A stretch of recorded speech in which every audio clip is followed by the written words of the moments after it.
مولانا صاحب تقوی پہ بیان کیجیے. تقوی تقوی کیا ہے؟ کیا ہے؟ تو تقوی ایک ایسی چیز ہے کہ اگر اس کو آپ سمجھنا چاہیں تو کسی سے پوچھے تو وہ کتابوں کے ڈھیر لگا دے گا جی. اور بعد میں پھر بھی سمجھ نہیں آئے گی کہ تقوی کیا ہے. حالانکہ اللہ نے تقوی کا مطالبہ فرمایا ہے، اور ادھر اللہ فرماتے ہیں کہ میں بندے کو ان چیزوں کا مکلف ہی نہیں بناتا جو وہ نہ کر سکیں. تو معلوم ہو تقوی وہ چیز ہے جو کر تو سکتا ہے نا آدمی.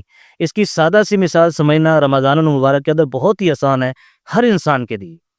مثلا ایک آدمی نے صبح سحری کے وقت روزہ رکھ لیا، اب افطار تک وہ روزہ چلا رہا ہے. ٹھیک. اب وہ تنہا بیٹھا ہے اپنے گھر میں، فریج میں پانی بھی موجود ہے، بوتل بھی موجود ہے، اور اس کو شدت کی پیاس لگی ہوئی ہے. تو میرا یہ ماننا ہے کہ کوئی کمزور سے کمزور مسلمان بھی ایسا نہیں ہے کہ جو اپنے روزے کے ہوتے ہوئے فریج سے پانی نکال کر پی جائے. آپ کا کیا خیال ہے؟ صحیح بات. ایسے ہے نا. بالکل. اب اس کو کس چیز نے روکا ہے؟ دیکھو نا، اگر وہ کمرے میں اکیلا بیٹھا ہے اور وہ جو ہے روزہ کھولنا چاہے کھول سکتا ہے نا. جی بالکل. کوئی رکاوٹ ہے اس کو، لیکن وہ نہیں کھولتا. اب یہ نہ کھولنا صرف ایک ہی نتیجہ نکلتا ہے کہ اس کو اللہ کا خوف ہے. اس کو یہ معلوم ہے کہ اللہ مجھے دیکھ رہا ہے، اگر میں نے روزہ توڑ لیا تو یہ تو ٹوٹ گیا نا روزہ. تو یہی تقوی ہے کہ جس ڈر سے وہ روزہ نہیں کھول رہا، اسی کا نام تقوی ہے، اور اللہ نے یہی تقوی مانگا ہے. صحیح. بس یہ ہے تقوی. صحیح. نہیں تو اللہ کو ڈرا کے کیا مل رہا ہے؟ اللہ کو تقوی کا معنی یعنی ڈر سے مراد یہ نہیں ہے. ڈر بھی دو قسم کا ہوتا ہے. ایک ڈر ہوتا ہے کہ سانپ سے میں ڈرتا ہوں، شیر سے میں ڈرتا ہوں، ظالم آدمی کے ظلم سے ڈرتا ہوں. یہ ڈر خوف الگ چیز ہے. لیکن تقوی جو ڈر مانا ہے اس کا معنی یہ والا ڈر نہیں ہے. وہ ڈر یہ ہے کہ یا اللہ میرا مالک ہے. یہ وہ ڈر ہے کہ جب بچہ گلی میں گلی ڈنڈا کھیلتا ہے، اس کو یہ ڈر ہوتا ہے کہ یار ابا جی نے اگر دیکھ لیا تو ڈانٹ پڑے گی. حالانکہ باپ کی ڈانٹ تو محبت والی ہے، وہ ظلم والی ڈانٹ تو نہیں ہے نا، وہ اس کی تربیت والی ڈانٹ ہے. تو اللہ کو جو تقوی چاہیے وہ یہی ہے کہ اللہ کے سامنے جواب دہی سے آدمی ڈرے. یار اللہ کو جواب دینا ہے میں نے، وہ میرا مالک ہے، اس کا حکم ہے تو بس وہ اس کا حکم ہے تو حکم ہے. اور روزے سے ہر بندے کو تقوی سمجھ آتا ہے. اب اس پر غور نہ کرے ایک الگ بات ہے. لیکن اگر آپ اس پر بیٹھ کے غور کریں گے نا، کہ میں مانتا ہوں کہ کوئی کمزور سے کمزور جب اس نے روزہ رکھ لیا، اب وہ تنہا کمرے میں بیٹھا ہے، وہ کسی صورت ایک گھونٹ بھی پانی نہیں پیتا، جس قوت نے اس کو روکا ہوا ہے وہ تقوی ہے. صحیح. جس قوت نے اس کو روکا ہوا ہے وہی تقوی ہے. صحیح. ہاں، اور اسی کے اوپر محنت کرنی ہے ساری، اس کو بڑھانا ہے مزید کہ تقوی اتنا بڑھ جائے کہ نمازوں کے اندر ہمیں نماز سے کوئی کام ہمارا نہ روک پائے. وہ تقوی اتنا بڑھ جائے کہ ہمیں بے ایمانی کرنے سے بھی وہ روک دے. وہ تقوی اتنا بڑھ جائے کہ بہن کا وراثت میں حصہ کھانے سے ہمیں روک دے. وہ تقوی اتنا بڑھ جائے کہ کسی مسلمان کے ساتھ میں ظلم نہ کروں. اور وہ تقوی اتنا بڑھ جائے کہ کسی انسان کے ساتھ ظلم نہ کروں. سارے انسان کیا جانوروں تک کے حقوق رکھے ہیں شریعت کے اندر. اسلام اصل میں تو مذہب ہی انسانیت کا نام مذہب اصل میں کیا ہے؟ اسلام ہے.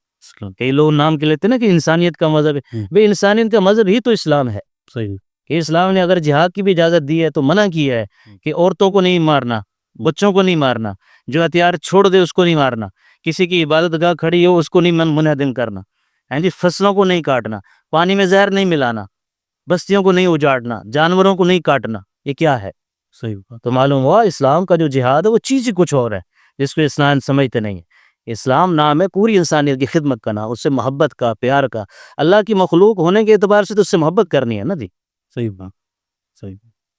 اسی پر میں ایک قصہ عرض کروں. ایک صوفی بیٹھے تھے، اس نے دیکھا کمرے کے اندر دیوار پر چھپکلی پھر رہی تھی، یا پوڑ کی لتا کہہ لیں، اور اس کے بارے میں حدیث میں ہے کہ موذی جانور کو مارنے.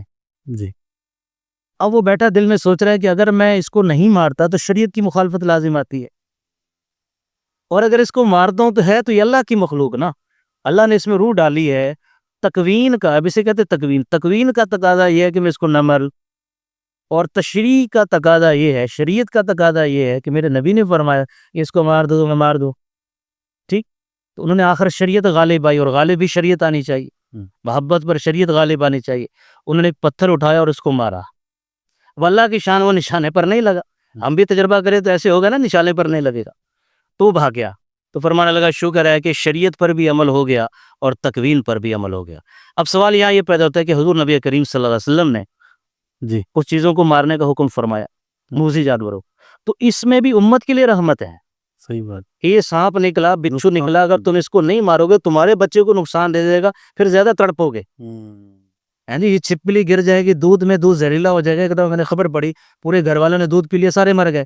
صحیح تو یہ اس نقصان سے بچانے کے لیے حضور نبی کریم صلی اللہ علیہ وسلم نے حکم فرمایا کہ یہ موذی ہیں، ایذا دیتا ہے، تکلیف دیتا ہے، تو مسلمانوں کو تکلیف نہ ہو تو اس کو مار دو۔